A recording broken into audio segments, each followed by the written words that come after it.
Gracias, Guillermo por la presentación. Agradecerles a todos por haber venido después de comer. Espero que no se me duerma ninguno. Y la idea, ¿me escuchan bien ahí? Y la idea de este taller es, como decía Guillermo, en realidad es presentarles y compartir con ustedes algunas ideas sobre cómo podemos mejorar el manejo del nitrógeno en cereales de invierno.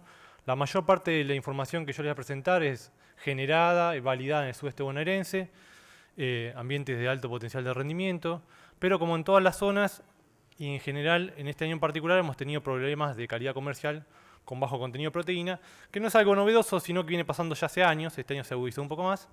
Y la idea es, bueno, mostrarles algunos avances que hemos tenido nosotros en el diagnóstico y más que nada que entiendan algunos procesos que son claves en el diagnóstico y que muchas veces no lo estamos considerando. Entonces, ¿cuál es el problema? En realidad el problema surge de si uno entiende esta relación básica entre rendimiento en un eje en función de la disponibilidad de nitrógeno en el suelo y del otro lado proteína. En verde ustedes ven que en una primera fase, a medida que aumenta la disponibilidad de nitrógeno, aumenta el rendimiento y hay una dilución de proteína. El tema es que cuando uno apunta a altos rendimientos y calidad, no quedarse a mitad de camino. Y no quedarse a mitad de camino es ponerse en esa flecha donde yo le pongo esa estrella amarilla y verde. Digamos, estamos en una zona en la cual seguimos generando rendimiento y no corregimos proteína. Uno cuando apunta a manejo de nitrógeno, y ayer hubo un taller de calidad de trigo, si alguien estuvo de secretario de Agricultura, subsecretario de Agricultura, que mencionaba que ahora hay un piso de proteína de 10,5. Obviamente no hay un precio diferencial, pero apunta a que no nos caigamos de eso. Y por casualidad, yo siempre les menciono, digamos, de que tenemos que tratar de manejar nitrógeno para construir una planta que me pueda mantener esos 10, 10,5 de proteína, porque luego con pequeñas correcciones tardías puedo corregir ese medio punto o punto adicional para, obviamente, si hay mercado y demás, caer en un mejor precio, tener un mejor precio de producto. Entonces, este es el problema. Por lo tanto, dos ideas le voy a presentar en la presentación. Va a ser corta en general, para que después haya preguntas e intercambio. Y lo que voy a presentar son los avances que hemos realizado en el diagnóstico de nitrógeno en presiembra, cómo podemos mejorar lo que hacemos hasta el momento. En segunda parte voy a decir, bueno, ¿cómo podemos monitorear durante el ciclo de cultivo? No quedarnos con la decisión inicial nada más. Digamos que ese es un error, porque obviamente nuestro rendimiento objetivo se va construyendo durante el ciclo y va cambiando durante el ciclo. Uno lo define 4 meses antes, a cuando se fija grano, donde se define el rendimiento, pero en general uno debería poder intervenir durante el ciclo para captar esa diferencia de ambiente, que uno esperaba y que realmente no es. Entonces, en realidad lo que estamos hablando con esto es el concepto de modelos de diagnósticos dinámicos. O sea, tener herramientas, o por lo menos qué herramientas tenemos para mejorar lo que hacemos en presiembra y monitorear el estatus nitrogenado durante el ciclo de cultivo. Como todos saben, la principal herramienta que tenemos para el diagnóstico de la nutrición nitrogenada en la región pampeana, en casi todos los cultivos extensivos, es la determinación de nitrógeno en presiembra en los primeros 60 centímetros. Yo acá le traje una relación que les muestra cómo cambia el rendimiento del cultivo de trigo, el testigo, o sea, sin fertilizante, en función de la disponibilidad que yo mido en presiembra en el eje C de las X. Lo que ustedes pueden ver ahí es que para un determinado rendimiento, una determinada disponibilidad de nitrógeno, puedo tener una variación importante en rendimiento. Algunos pueden tener con 80 kilos que mido en presiembra, 4.500 kilos de trigo, y otros pueden tener 7.000 kilos de trigo. Claramente la mayoría de ustedes les gustaría ubicarse en lotes de 7.000 kilos sin nitrógeno, que existen. Lo cual, esa dispersión que ustedes ven se ve reflejado en este valor, que para quien no sabe estadística, cuanto más cerca uno sea, mejor. Cuanto más cerca uno sea ese cuadrado, quiere decir que mi método es más preciso. Que tenga una mejor capacidad predictiva, ese nitrato que mido en presiembra, para predecir rendimiento. O en definitiva, que tengo menos incertidumbre en el valor que yo obtengo. Entonces, obviamente que es hipotético tener un valor de 1, y si tienen alguno le muestra una relación de 1 en lo que hace nutrición, duden de los datos, porque es imposible, y en general hablamos de valores 0,5, 0,6 como valores aceptables. Estos son resúmenes de varios ensayos y varios años, lo que da dispersión, pues son ambientes distintos, suelos distintos, en la misma región del sudeste. Entonces, siempre van a ver, agarren esta relación para cualquier cultivo de la región pampeana, como son varios años, y van a ver esa dispersión. Entonces, lo que nosotros empezamos a trabajar es decir, bueno, ¿qué hace esa dispersión en trigo? ¿Y cómo podemos reducir esa dispersión y, por lo tanto, mejorar nuestros modelos de diagnóstico? Sin complejizar demasiado la cosa. Entonces, yo ahí le puse algunos factores que hacen que esa dispersión sea grande o que la incertidumbre sea grande y que no afecten al diagnóstico. Ahí les menciono, por ejemplo, lo primero, la siembra directa convencional. Obviamente, cuando teníamos convencional, ese barbecho que hacíamos, ¿qué producía? Producía que ese mezclado de suelo, esa aireación de suelo, favorecía la mineralización del nitrógeno previo al muestreo. Entonces, ese nitrato que yo medía relacionaba muy bien con la capacidad de mineralización de ese suelo. O sea, tenía una buena capacidad predictiva de rendimiento. ¿Tá? Hoy en día tenemos siembra directa, que no es malo, sino que la directa permite que la mineralización esté acoplada más al ciclo y que el dato en presiembra me dé menos información de la potencialidad de ese lote. ¿Estamos? El barbecho. Cuanto más barbecho tenemos más tiempo para que ese suelo respire y mineralice nitrógeno. Si estamos levantando, no estamos levantando soja y ya estamos haciendo muestreos, en realidad, si bien el consumo ya terminó en gran parte, estoy dando poco tiempo, comparado con otro antecesor, por ejemplo, girasol del trigo, poco tiempo para que ese suelo respire y que pueda captar esa mineralización de nitrógeno. En el sudeste bonaerense es muy típico los excesos hídricos previos a los muestreos. Eso genera variabilidad. Y por otro, que todo es un viejo conocido, siempre digo, es el potencial de mineralización de los suelos.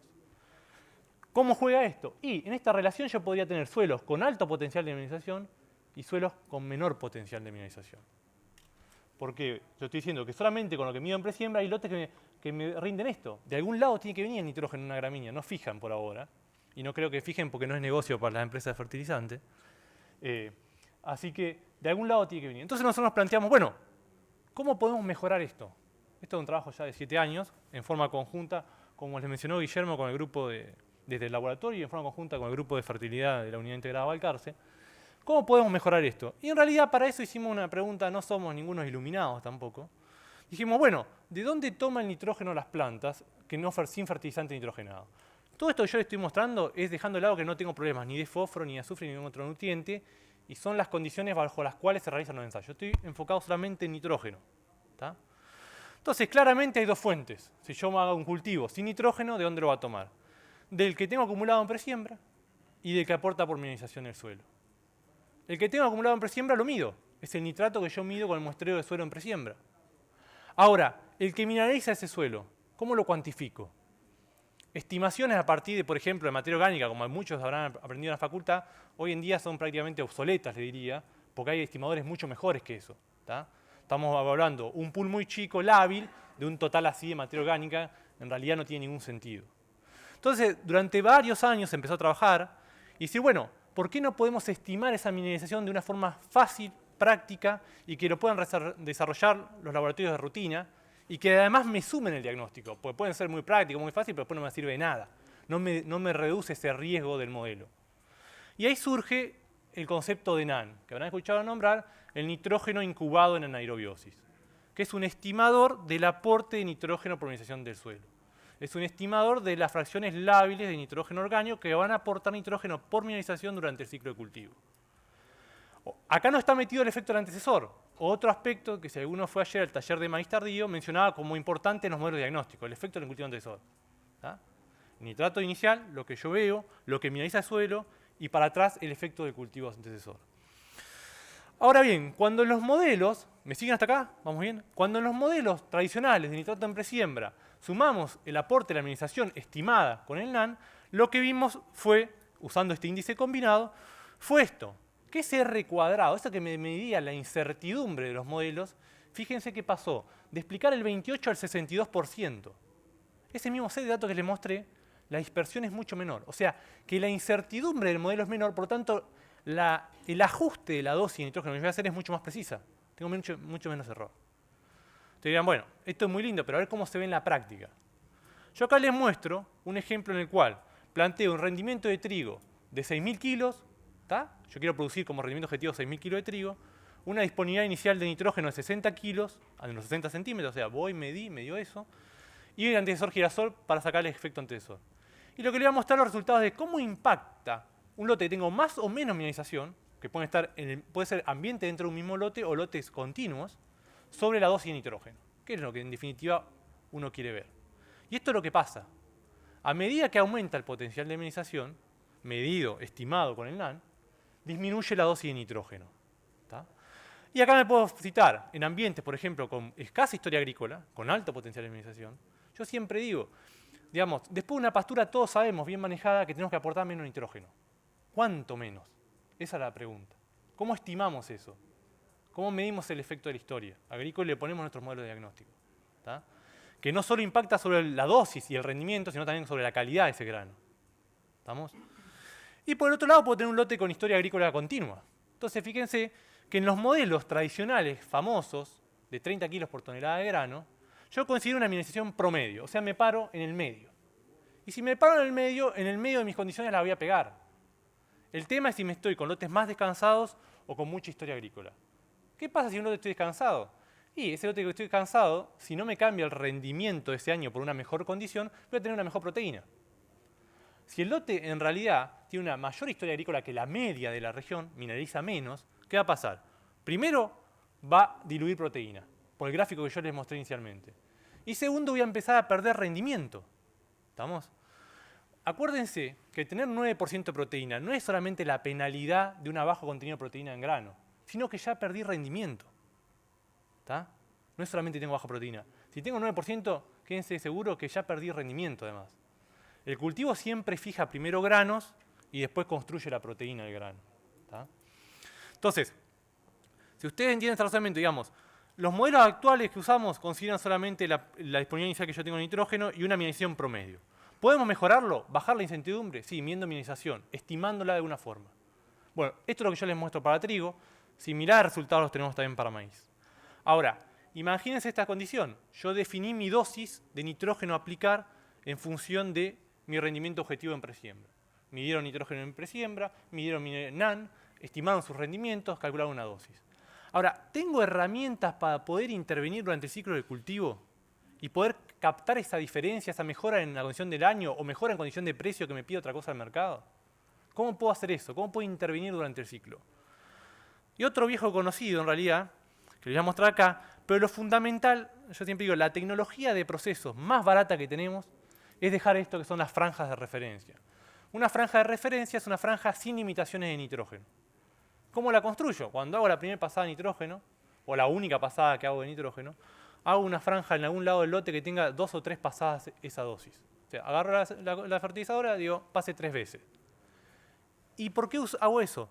Porque eso me permite a mí utilizar algunas herramientas, por ejemplo, que yo les voy a mostrar, como es el SPAD, que es un medidor de clorofila, que en cierta forma lo que está midiendo el contenido de nitrógeno de esas hojas, y eso se relaciona, se ha visto, con rendimiento y con proteína de grano. Ahora, ¿para qué necesito la franja de referencia? Porque yo tengo que relativizar mis mediciones. Yo voy con el SPAD en un determinado estadio, que vamos a ver ahora, mido en mi lote y mido en mi franja. ¿Estamos? Si ese valor, mido en mi lote y mido en franja, si ese valor dice que es 100%, quiere decir que mi lote está igual que mi franja. No tengo problemas de nutrición nitrogenada. Te dirán, bueno, pero la franja tiene 5 veces más nitrógeno que el lote. Estoy midiendo exceso. No, porque el SPAD no mide exceso. Se satura la medición. Entonces me sirve, en realidad yo lo uso para eliminar los efectos de variedades. Ustedes saben que hay variedades que tienen color de hoja más oscuro y otro más claro. Entonces, esa medición, esa franja, además de verla con el ojo yo, si no quieren usen el SPAD, además de verla, me permite a mí eliminar ese efecto, entre otros, el efecto varietal. Entonces yo hago la franja, mido en mi lote, mido digamos, en la franja de referencia, y con eso construyo esto que es el índice de suficiencia, que es la relativización de los valores. Muy simple. Mido en la última hoja totalmente expandida, algunas cuestiones que después las vemos para la discusión. Y ustedes dirán, bueno, pero ¿puedo medir en cualquier momento? No, tampoco puedo medir en cualquier momento con el SPAD. Después de varios años de trabajo se ha visto que en general, cuando la planta es muy chica, obviamente, no ajusta muy bien con rendimiento, y uno de los mejores momentos entre ese equilibrio entre precisión del método y utilidad del diagnóstico es medir en un nudo de trigo. Y en cebada estamos trabajando en la misma lógica. ¿Por qué un nudo? Porque ustedes se acuerdan cómo es la demanda de nitrógeno, en las gramíneas en general, pero particularmente en las de invierno, empieza a partir de un nudo de cultivo, cuando empieza la elongación del tallo. Ahí empieza la máxima demanda de nutrientes y también de acumulación de materia seca. Entonces lo que vimos es decir, bueno, si es así, nosotros hacemos una primera dosis de nitrógeno para garantizar el macollaje. Ahora, ¿podemos ir a monitorear un nudo? En un nudo, acuérdense que estamos bastante más cerca del rendimiento, de la definición del rendimiento, un mes promedio en el sudeste bonaerense, un mes antes, ¿tá?, de cuando se define el rendimiento o empieza el periodo crítico. Entonces estamos mucho más cerca, sabemos cuánto agua va a haber, cuánto va a llover, cómo está el mercado, qué nos está pidiendo. Entonces la idea es monitorear. Y bueno, ¿cómo usamos eso? Usamos este tipo de relaciones que también son generadas en el sudeste y que les muestra la relación entre la respuesta a nitrógeno, si yo aplico nitrógeno en un nudo, y ese índice, el valor del índice. obviamente que a medida que mi lote se parece más, me voy para acá, mi lote se parece más a mi franja, la respuesta es menor, porque en realidad el lote está bien. No tengo problema de eficiencia nitrogenada. Entonces, cuanto más se parece el lote a mi franja, la respuesta es menor. Ahora, si mi lote, por ejemplo, yo voy y mido en mi lote y mido en mi franja y me da ese índice 0,9, dice, bueno, la respuesta media para esos ambientes probable son de 1000 kilos, si aplico nitrógeno en un nudo. Entonces, esa es la respuesta probable y en función de un requerimiento, que podemos discutir, estimo la dosis que tengo que aplicar en ese momento. ¿Entienden? Entonces, yo con esto que estoy ganando, por un lado, me estoy acercando más al periodo crítico, es una herramienta que para estos ambientes en el cual el fraccionamiento obviamente es válido porque tengo disponibilidad hídrica. Acuérdense, si yo voy a aplicar un nudo, tengo que tener, por un lado, disponibilidad de agua para que se absorba el nitrógeno. Acuérdense que el nitrógeno necesita agua, se absorbe por flujo masal. ¿Tá? Entonces necesito que haya agua para que se incorpore la fuente y para que absorba el cultivo. En el sudeste no tenemos problema de eso. En los otros ambientes hay que evaluarlo. Pero siempre la pregunta está, bueno, pero en el oeste de la provincia de Buenos Aires, si es seco, ¿para qué voy a...? No importa, hagan la franja. Si un año viene más húmedo que el habitual, ¿cómo ajustan la dosis? No tienen herramientas. Más o menos. Le pongo 100 kilos más de urea. ¿Para qué pasa? Urea o cualquier otro producto. Urea porque es el más utilizado por ahí. Y otra cosa de este modelo, a pesar de que hay una variación, bueno, el R cuadrado, como hablábamos hoy, esa incertidumbre no es tan alta del modelo. Entonces, imagínense, ajusté mi modelo en presiembra midiendo mi ionización, monitoreé en un nudo. Ahora, yo si construyo una planta rica en nitrógeno, después puedo en algún momento más avanzado intervenir para corregir proteína, lo que decíamos, pasar ese 10, 10,5 a 11 de proteína, 11,5, que este año era un negocio totalmente distinto, ¿tá? Que no sé si se va a mantener, porque hoy vamos a producir todos trigos buenos. ¿No? Ya aprendemos los errores. Y de vuelta, puedo usar esa misma franja y medir, y tenemos este tipo de relaciones en hoja bandera, o sea, nos fuimos más adelante todavía.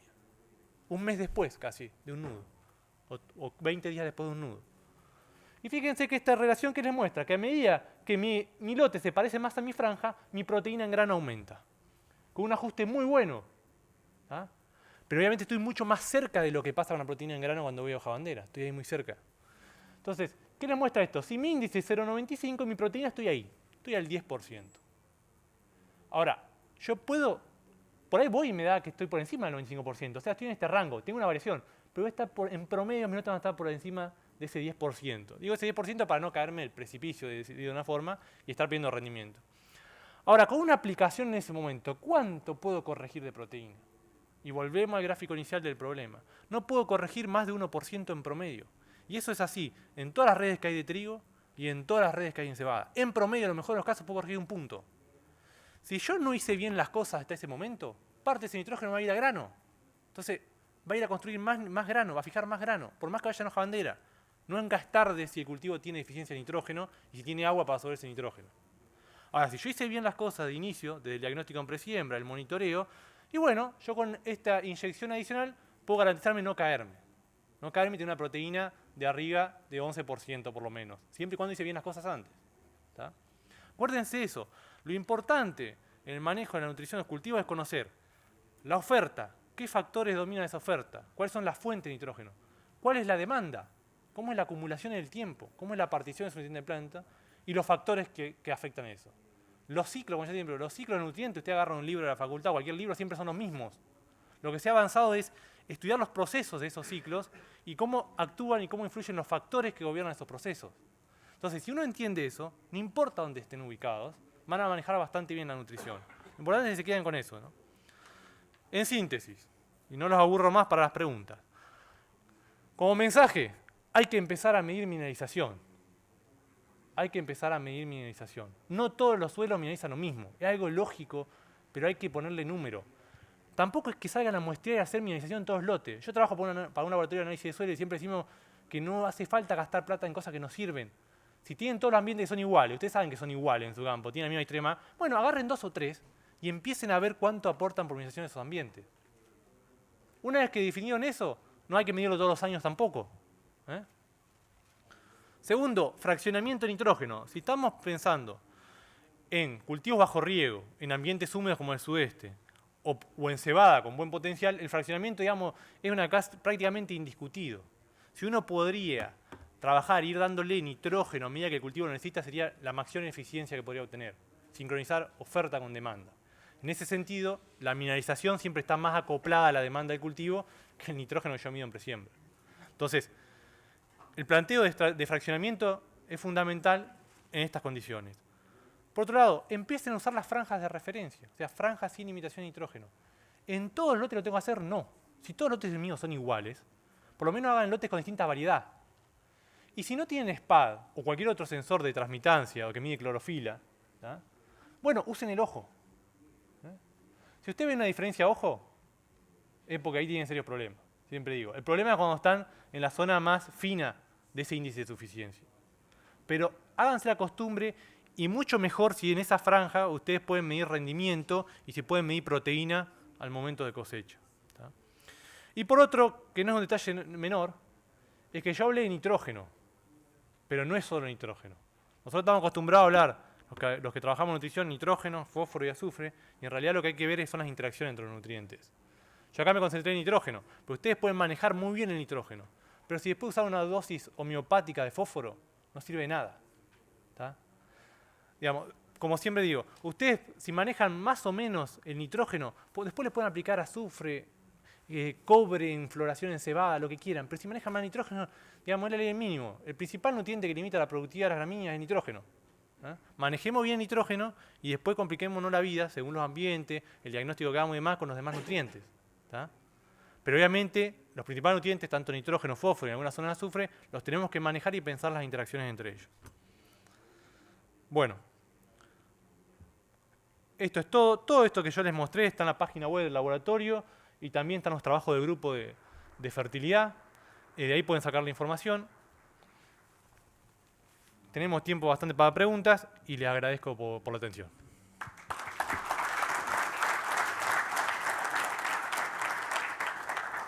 Nahuel, muchas gracias. Clarísimo. Nahuel, una consulta te hago antes de arrancar con las preguntas del público. Tengo el valor de nitrato presiembra y tengo el valor de NAN. Eso ajusta muy bien con el rendimiento del cultivo, de un cultivo sin fertilizar, una franja testigo. ¿Cómo calculo la dosis que tengo que aplicar de nitrógeno para llegar a mi rendimiento objetivo? Está bien. Fíjense que yo en todos los gráficos les mostré rendimiento del testigo. Nosotros trabajamos bastante y a nosotros nos gusta trabajar bastante con rendimiento del testigo para no mezclar eficiencias de fuente y todos los problemas cuando mezclo suelo más fertilizante, cosas que son distintas. Si bien se usa mucho esto porque es un artilugio estadístico más que nada de lo que hacemos en investigación.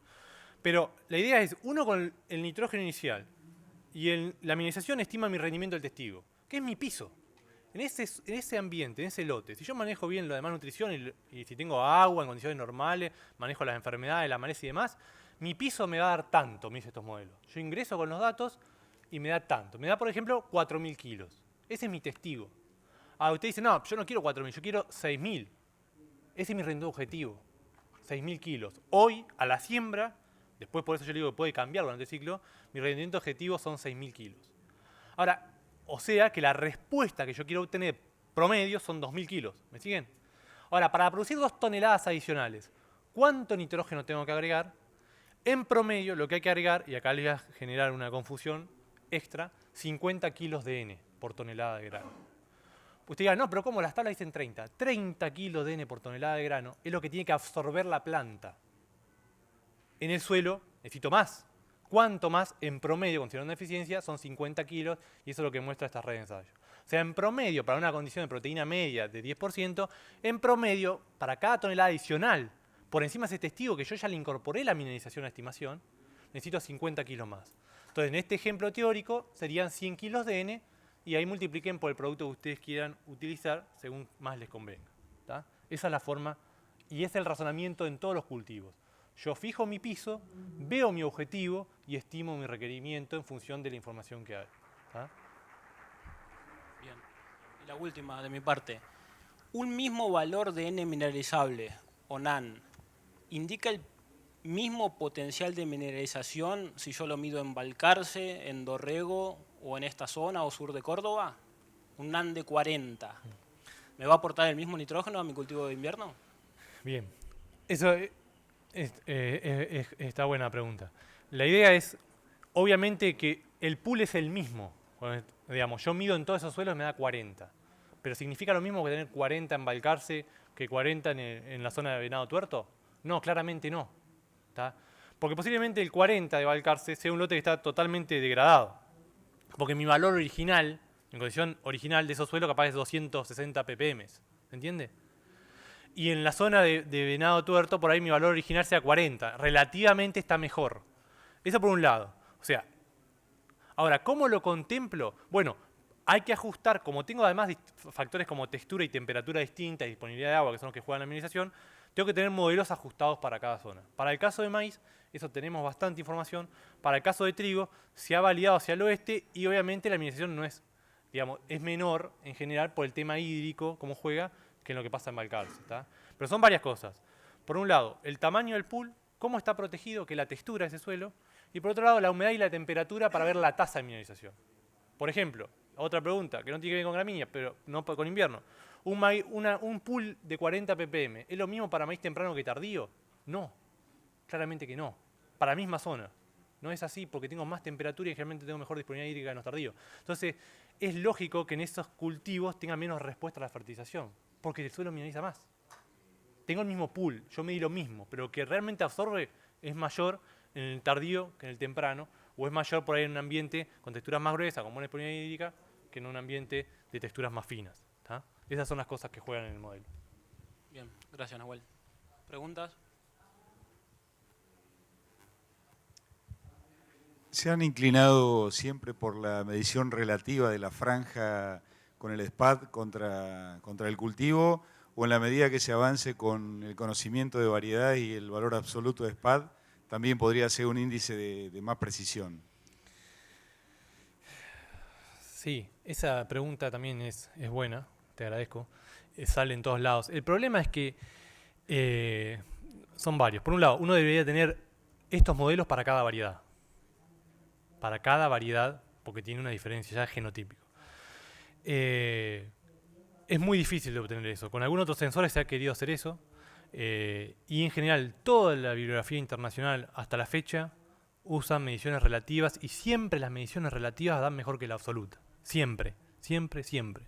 Es más, si ustedes conocen el Green Seeker famoso, medición que integra canopeo con clorofila del cultivo, que supuestamente era una herramienta mejoradora, es más práctico porque yo lo pongo en los botalones de la fertilizadora y demás, censo y aplico en tiempo real. En realidad se ha visto que eso siempre funciona peor que el SPAD. Y si bien se decía, no había que relativizarlo porque mide en cierta forma te da un índice eso, los últimos trabajos muestran que relativizando aún el Green Seeker funciona mejor. Mejor que usar valores absolutos en herramientas que habían sido desarrolladas para usar valores absolutos. Entonces, no cuesta nada, y yo siempre digo, la información que da las franjas, además de medir, uno debería poder medir esa franja, además de la medición con SPAD o lo que sea, es poder medir rendimiento y proteína y ver cómo me quedé. ¿Cómo reaccioné? ¿Me quedé corto o no? Y lo mejor sería tener una franja al lado sin nitrógeno. ¿Por qué? Porque yo tengo una franja al lado sin nitrógeno, y yo le dije que el modelo de nitrógeno inicial más el NAN me estimaba mi rendimiento del testigo en presiembra, yo puedo decir, bueno, en el ejemplo anterior yo dije 4.000 kilos. Bueno, voy a ver, a cosecha mido rendimiento en mi franja en testigo. Y valido mi modelo. A ver cuánto midió. ¿Midió 3.800? ¿Midió 5.000? ¿4.000? ¿A dónde falla el modelo? Pues acuérdense que la experimentación siempre termina siendo acotada a un rango de suelo y condiciones. Acá son varios años, unos suelos de suerte que abarcan bastante, pero a medida que me voy saliendo de esa zona, realmente hay que validar el modelo. ¿Cómo valido? Una franja testigo, mi lote, y si hago la de referencia, mucho mejor. Tengo los datos a cosecha de cada una de las franjas, e integro la información de siembra con los rendimientos reales obtenidos a campo. Y voy viendo cuáles son los errores y las falencias de mi modelo de diagnóstico. Es la mejor forma de trabajar. Y no es mucho laburo extra. Dejar una franja sin nitrógeno, una doble o trepasada y el lote en general. ¿Tá? Si yo no tengo una franja testigo, la cuenta tuya son 50 kilos por tonelada. Sí. O sea que a 6.000 son 300 kilos de nitrógeno. Sí.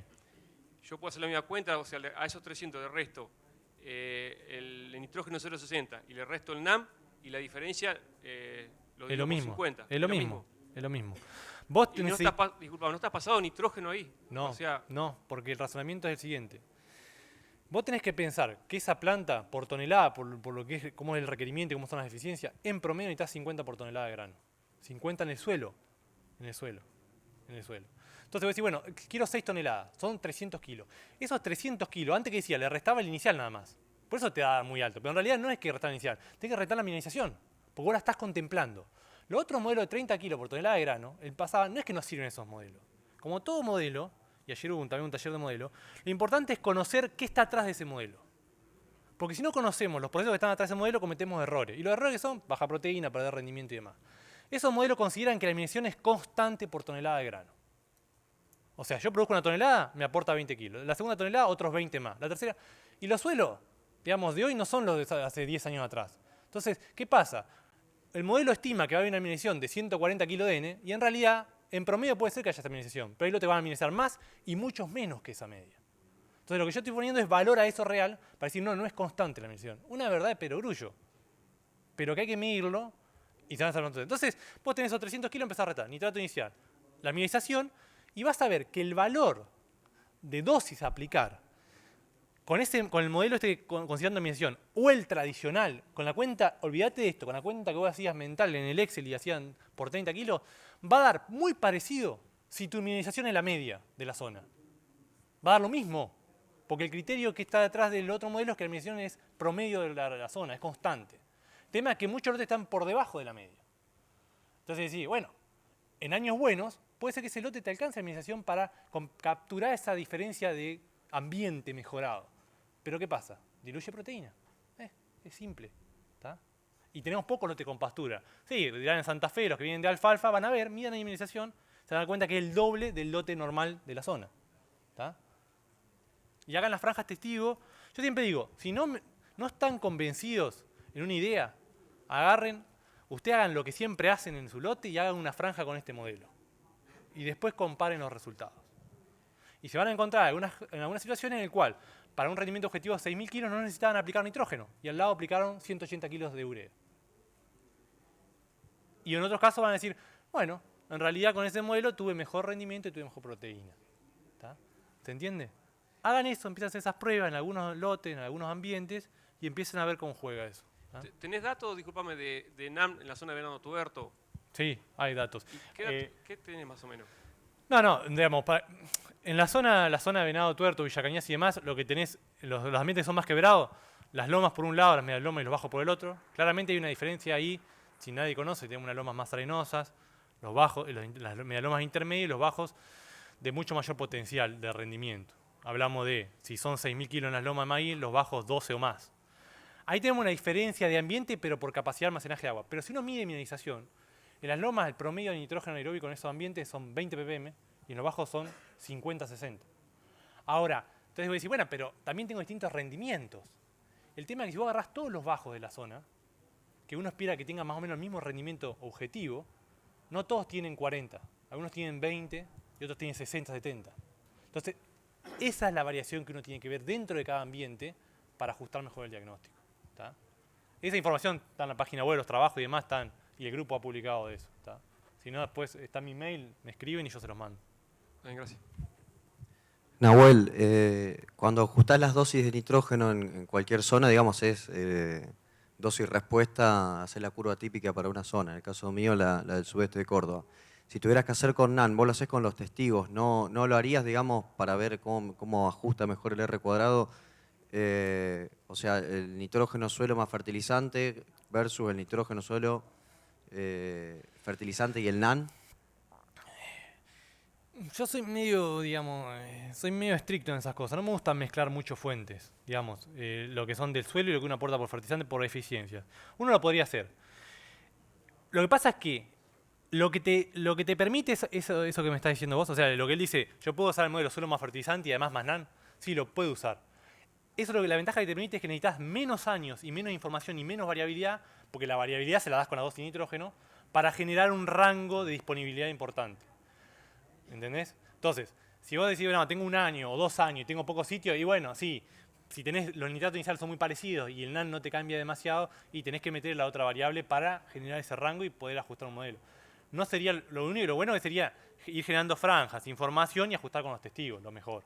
Pero, digamos, se puede hacer, como hacer se puede hacer, digamos, no es lo más recomendado desde el punto de vista científico. Y los 50 kilos independientemente de la zona, los 50 kilos de N. Eso sí es lo que requiere la planta. Bien. Lo que no es independiente es de tu rendimiento objetivo o de tu proteína objetivo. Bien, perfecto. A medida que yo quiero producir más trigo, necesito un requerimiento más por tonelada. Eso es lógico. Siempre, a medida que quiero producir más grano, necesito un requerimiento más alto. Y si yo quiero producir un trigo de 5.000 kilos con 10 o con 12 de proteína, no puedo trabajar siempre con 50 kilos de N por tonelada de grano. Seguro. Voy a tener que aumentar el requerimiento para construir más proteína. Eso pasa con todos los nutrientes y pasa así. ¿tá? Y la última, la curva que vos mostraste de rendimiento relativo con el SPAD, tenés que hacerla para tu zona. Claro, sí. Tenés que- Eso está hecho, acá les mostré solamente para el sudeste, pero está hecho en el centro y no llega al sur de Santa Fe.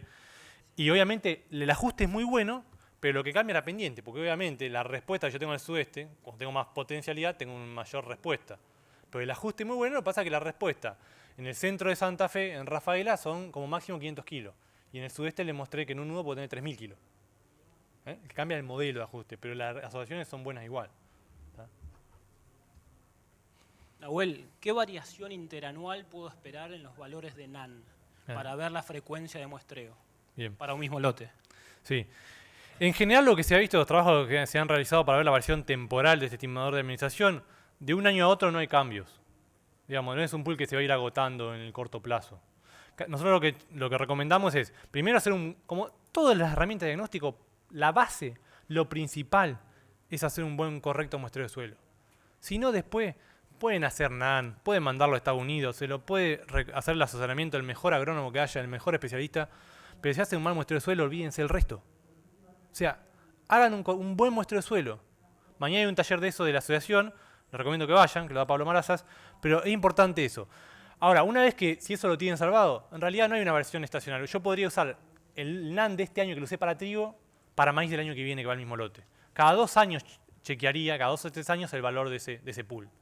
Y lo otro, que yo mencioné, el efecto antecesor, en general lo que se ha visto que el NAN no refleja el efecto del antecesor inmediato, en la mayoría de los casos. Entonces, parte de ese efecto antecesor, por ejemplo, si de vuelta fueron al taller de maíz tardío, obviamente tengo vicia contra un trigo como antecesor de maíz. Obviamente ese efecto yo lo capto en parte con el hidrato que mido en presiembra, pero acuérdense que ese residuo va a aportar nitrógeno. Ese aporte del residuo, el NAN no lo contempla en general. Entonces eso es sumarle un poco más, digamos, ajustar un poco más la aguja. ¿Cuánto me juega eso? Y bueno, no es tanto. Primero medimos minimización, veamos el efecto antecesor, vemos cuánto tenemos y trabajemos con esos modelos un poquito, conociendo un poco más la dinámica del nutriente. Pero podría usar de un año a otro y no debería, si hago bien el muestreo, tener una variación de un año a otro. ¿tá?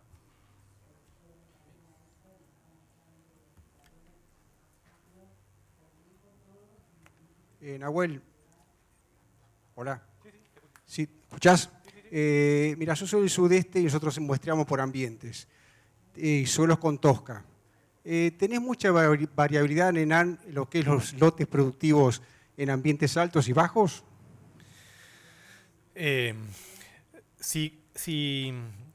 A ver, en lo que te mencioné en la zona como es el sur de Santa Fe tengo mucha variación. En aquellos ambientes, si los ambientes, como decís, lo muestras por ambiente porque tienen distinta productividad.